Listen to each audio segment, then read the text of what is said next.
आप जो गाइस मेरे हाथ में दोनों स्मार्टफोन देख रहे हैं ना, ये currently one of the best top selling smartphone में से एक है। अगर हम 50 से 60 हज़ार की प्राइस रेंज में देखें, एक तरफ है वीवो का X200 FE और एक तरफ है ओप्पो का Reno 14 Pro। दोनों के अंदर आपको कमाल की जो है कैमरा सेटअप देखने को मिलता है, लेकिन क्या एक्चुअल में फर्क है, क्या अच्छा है क्या बुरा है, वो हम आज की इस वीडियो में कंपेयर करेंगे, स्पेशली कैमरा के मामले में। सो दैट अगर आप दोनों में से एक स्मार्टफोन चूज करना चाहते हैं जो कैमरे में बढ़िया हो, ये वीडियो आपको बहुत हेल्प करेगी। तो सबसे पहले कैमरा सेटअप की बात कर लेते हैं। तो ओप्पो Reno 14 Pro में ultra wide camera, primary camera and telephoto camera तीनों ही 50 मेगापिक्सल के देखने को मिलते हैं। और इसी के कंपैरिजन में वीवो का X200 जो FE है, इसके अंदर जो अल्ट्रा वाइड कैमरा है वो है 8 मेगापिक्सल का, प्राइमरी कैमरा और जो टेलीफोटो कैमरा है वो दोनों है 50 मेगापिक्सल के, और दोनों के ही फ्रंट कैमरा 50 मेगापिक्सल के हैं। तो ये कैमरा सेटअप है और डिफरेंस मैंने आपको दोनों का बता दिया है। अब सबसे पहले कंपेयर करते हैं इनके प्राइमरी कैमरा की फोटोज को। तो सबसे पहले अगर हम दोनों फोन्स की लुक्स को देखें तो ओप्पो Reno 14 Pro का आउटपुट थोड़ा ज़्यादा बैलेंस्ड और नेचुरल लग रहा है, और वीवो X200 FE का आउटपुट थोड़ा ज़्यादा वाइब्रेंट और पंची फील देता है। ओप्पो के जो कलर्स है ना, वो थोड़े रियलिस्टिक साइड में जाते हैं, और वीवो के कलर्स अगर आप देखें तो थोड़े बूस्ट आपको नज़र आएंगे, एडिटिंग की नीड नहीं पड़ेगी। लेट्स से वीवो में ग्रीन्स और वार्म टोन्स ज़्यादा पॉप कर रहे हैं, वहीं ओप्पो में वही कलर्स थोड़े म्यूटेड पर नेचुरल दिखते हैं। बाकी ब्राइटनेस एंड एक्सपोजर की बात करें तो वीवो की इमेज थोड़ी ज़्यादा ब्राइट लग रही है, और ओप्पो का जो एक्सपोजर है वो थोड़ा कंट्रोल्ड है। वीवो में इमेज इंस्टेंटली आई कैचिंग लगती है, मतलब there is no need of any editing, सब कुछ जो है आपको पहले से अच्छा खासा बेक्ड मिलता है। लेकिन ओप्पो में इमेज ज़्यादा close to real life feel होती है, तो आपको एडिटिंग में कलर्स हो सकते हैं थोड़े बहुत बढ़ाने पड़े। बाकी शार्पनेस और नेचुरल डिटेल की अब बात कर लेते हैं। तो वीवो में जो शार्पनेस है वो थोड़ी ज़्यादा एग्रेसिव है, वहाँ पे जो प्रोसेसिंग है आपको विजिबल होगी, एजेस थोड़े क्रिस्प लगते हैं। और ओप्पो में शार्पनेस थोड़ी सॉफ्ट है पर डिटेल ज़्यादा नेचुरल लगती है। जूम करने पर ओप्पो में प्रोसेसिंग ज़्यादा क्लीन फील होती है अगर आप ध्यान से देखेंगे। बाकी टेक्सचर हैंडलिंग की डिफरेंस की बात कर लेते हैं। तो वीवो थोड़ा टेक्सचर को स्मूथ करता है, इस वजह से क्लीन इमेज और पॉलिश्ड लगती है। और ओप्पो में टेक्सचर का जो ओवरऑल आपको जो टेक्सचर है वो प्रिजर्व दिखता है, वॉल्स और सरफेस में नेचुरल ग्रेन दिखता है। इसके अलावा कॉन्ट्रास्ट हैंडलिंग की बात करें तो वीवो में कॉन्ट्रास्ट थोड़ा हाई है, इसलिए इमेज ज़्यादा पंची लग रही है, और ओप्पो में कॉन्ट्रास्ट बैलेंस है, इस वजह से हाईलाइट्स और शेडो ज़्यादा कंट्रोल है। यहाँ पे मैं ओप्पो वीवो बोल रहा हूँ, लेकिन आप जो है वीवो X200 FE और ओप्पो Reno 14 Pro को समझ सकते हैं। इसके अलावा डेप्थ एंड सेपरेशन फील की बात करें तो ओप्पो में इमेज ज़्यादा डेप्थ का फील देता है, लेयर्स थोड़ी क्लियरली सेपरेट होती हैं, और वीवो में फ्रेम फ्लैटर रख सकते हैं पर कलर्स की वजह से इमेज लाइवली लगती है, चाहे दिन की बात हो या फिर रात की। बाकी प्रोसेसिंग की बात करें तो यहाँ पे डिफरेंस कैमरा हार्डवेयर का नहीं, प्रोसेसिंग फिलोसफी का ज़्यादा है। वीवो का फोकस आई कैचिंग आउटपुट देता है, और ओप्पो का फोकस है नेचुरल और रियलिस्टिक आउटपुट देने वाला। बाकी दोनों ही फ़ोन नाइट मोड में आपको डिसेंट इमेज क्वालिटी ऑफर करते हैं। ऐसे आपको मेजर डिफरेंस दोनों फ़ोन में नहीं देखने को मिलेगा, दोनों ही अच्छी क्वालिटी की फ़ोटोज़ आपको ऑफर करते हैं जिसमें डिटेल्स प्रिजर्व रहती हैं। And as you can see जो ओवरऑल टेक्सचर है बिल्डिंग का या फिर ओवरऑल जो क्वालिटी है वो काफ़ी बढ़िया रहती है। बट ओवरऑल X200 FE की नाइट में बढ़िया परफॉर्मेंस है। बाय द वे गाइज, अगर आप अपने स्मार्टफोन से इस तरह की नेक्स्ट लेवल फोटोग्राफी करना चाहते हैं तो आपके लिए मैंने स्पेशली डिज़ाइन किया है स्मार्टफोन फोटोग्राफी कोर्स। ये एक 5 घंटे का कोर्स है जिसके अंदर मैंने स्टेप बाय स्टेप सब कुछ सिखाया। फॉर एग्जांपल लाइटिंग टेक्निक्स को हमें कैसे अप्लाई करना चाहिए, शूटिंग टेक्निक्स कैसे अप्लाई करनी है, आपने कॉम्पोजिशन कैसे करनी है, और सबसे इम्पोर्टेंट जो बहुत सारे लोगों को प्रो मोड यूज़ करना नहीं आता, वो आप इस कोर्स में बहुत अच्छे से सीख पाएंगे।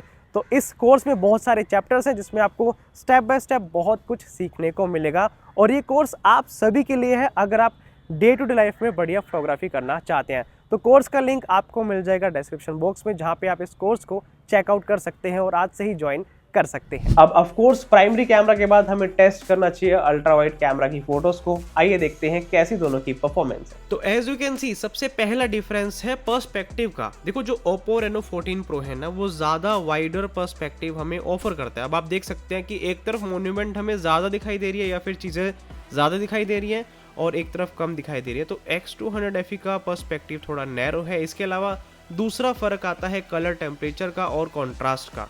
जो Oppo Reno 14 Pro है इसके अंदर जो कलर टेम्परेचर है थोड़ा सा वार्मर साइड है, अगर आप स्काई पे ध्यान से देखें या फिर क्लाउड्स की तरफ ध्यान से देखें।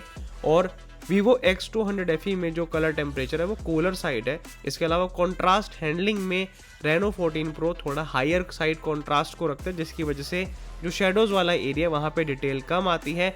और इसी के कंपैरिजन में X200 FE इस चीज़ को बहुत अच्छे से बैलेंस रखता है। बाकी क्वालिटी की बात करें तो Oppo Reno 14 Pro यहाँ पे क्लियर विनर है, क्योंकि X200 FE में 8 मेगापिक्सल का कैमरा है और Reno 14 Pro में 50 मेगापिक्सल का कैमरा है। तो अगर आपको जूम करके इमेजेस लेनी हो तो आप Oppo Reno 14 Pro में लेटर ऑन क्रॉप करके भी अच्छी क्वालिटी की फ़ोटो एक्सपेक्ट कर सकते हैं।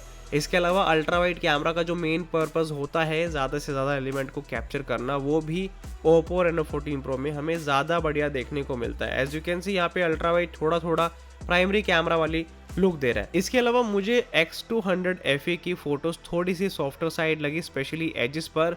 और जो कलर्स है ना वो X200 FE में ज़्यादा पंची आते हैं as compared to Oppo Reno 14 Pro।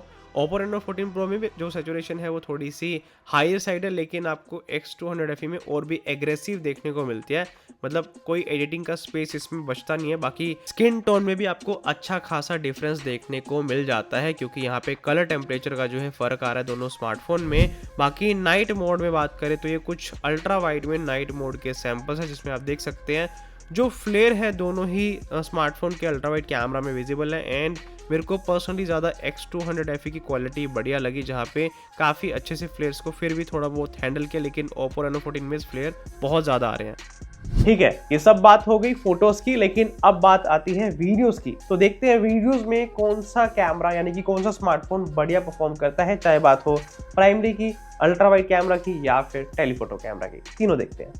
तो सबसे पहला डिफरेंस है यहाँ पे डिस्टोर्शन का। जो Oppo Reno 14 Pro है इसके अंदर आपको डिस्टोर्शन ज़्यादा विजिबल दिखता है एजिस की तरफ। इसके अलावा दूसरा फ़र्क है कॉन्ट्रास्ट हैंडलिंग का। X200 FE कॉन्ट्रास्ट को ज़्यादा एग्रेसिवली हैंडल करता है, जिसकी वजह से किसी ने अगर ब्लैक कलर के कपड़े डाले हैं, टी शर्ट डाली है या कुछ भी डार्कर क्लोथ्स डाले, कोई भी ऐसा एरिया है जहाँ पे डार्कर चीज़ें हैं, तो वहाँ पे आपको डिटेल्स कम नज़र आती है। बाकी दोनों ही स्मार्टफोन 4K मोड 60 फ्रेम पर सेकंड की स्पीड पर आपको जो है वीडियो रिकॉर्डिंग का फीचर ऑफर करते हैं। कलर्स की बात कर लेते हैं तो Oppo Reno 14 Pro आपको जो है थोड़े से वार्मर साइड कलर्स देता है, जिसकी वजह से जो ओवरऑल वीडियो है वो थोड़ी सी येलोइश साइड जाती है। और X200 FE में जो कलर टेम्परेचर है वो थोड़ा सा बैलेंस साइड मेरे को लगा। एंड बाकी दोनों ही डिसेंट स्टेबलाइजेशन के साथ में आते हैं, ऑप्टिकल इमेज स्टेबलाइजेशन दोनों के साथ में है। और अगर यहाँ पे हम ओवरऑल वीडियो की बात करें तो मेरे को Vivo X200 FE की वीडियो ज़्यादा बढ़िया लगी। एज यू कैन सी जो पीछे तक का एरिया वो हमें X200 FE में ज़्यादा बेटर नज़र आ रहा है। बाकी गाइज आपको क्वालिटी किसकी बढ़िया लग रही है, आप भी अपना ओपिनियन कमेंट बॉक्स में ज़रूर बताएं। लेकिन मेरे को X200 FE थोड़ा सा बेटर लगा, क्योंकि exposure handling and overall video quality मेरे को X200 FE में ज़्यादा बेटर लगी, चाहे 1x हो, 2x हो या फिर अल्ट्रा वाइड हो। बाकी गाइज मैं आपको और भी शॉट्स दिखा देता हूँ, जैसे कि फ्रंट कैमरा हो गया, वहाँ पे किस तरह से वीडियो हमें देखने को मिलती है। तो ये है फ्रंट कैमरा का पर्सपेक्टिव। एंड आप देख सकते हैं दोनों के ही फ्रंट कैमरा में जो स्टेबलाइजेशन है उसमें डिफरेंस है। X200 FE में हमें ज़्यादा जर्क नज़र आ रहे हैं, ज़्यादा वीडियो हिल रही है, ज़्यादा शेकी है। और X200 FE के कंपैरिजन में Oppo Reno 14 Pro के अंदर जो वीडियो है क्वाइट स्टेबलाइज्ड है। बाकी कलर्स का डिफरेंस आप क्लियरली देख सकते हैं, मेरे टी शर्ट के कलर्स में कितना फ़र्क आ रहा है, स्किन टोन में फ़र्क आ रहा है, बैकग्राउंड में कलर्स का फ़र्क आ रहा है।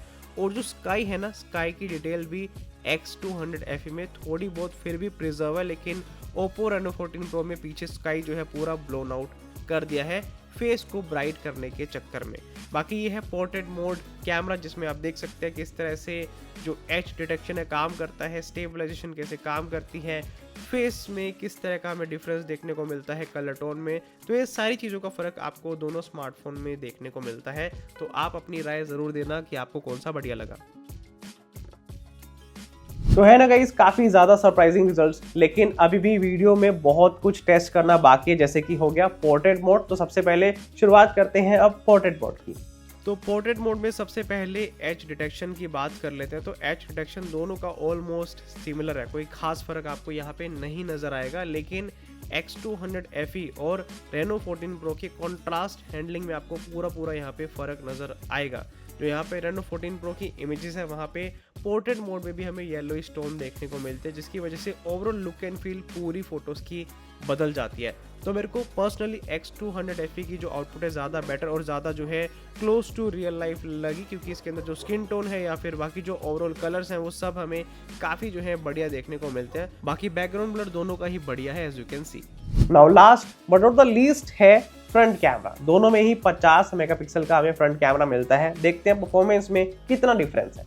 तो सबसे पहला नोटिसेबल फर्क है कलर्स का। Oppo Reno 14 Pro में कलर्स थोड़े से नेचुरल साइड हैं और X200 FE में जो सैचुरेशन है बहुत बढ़िया है, पंची है, एडिटिंग की नीड नहीं है। दूसरा, Oppo Reno 14 Pro में आपको ज़्यादा वाइडर एरिया मिलता है फ्रंट कैमरा में, ताकि आप ज़्यादा से ज़्यादा एरिया कवर कर पाएँ। बाकी क्वालिटी दोनों की ही डिसेंट है। पोर्ट्रेट मोड में अच्छी फोटोज आती हैं, बैकग्राउंड ब्लर बढ़िया है, एज डिटेक्शन भी डिसेंट है। इसमें दोनों ही अपना जो है बढ़िया परफॉर्मेंस देते हैं। तो ये है एक्चुअल डिफरेंस दोनों स्मार्टफोन की कैमरा परफॉर्मेंस में। आपको दोनों में से कौन से स्मार्टफोन की कैमरा परफॉर्मेंस ज्यादा बढ़िया लगी, कमेंट बॉक्स में जरूर बताएं। और ऐसी और वीडियोस देखने के लिए हमें याद से सब्सक्राइब कर लें।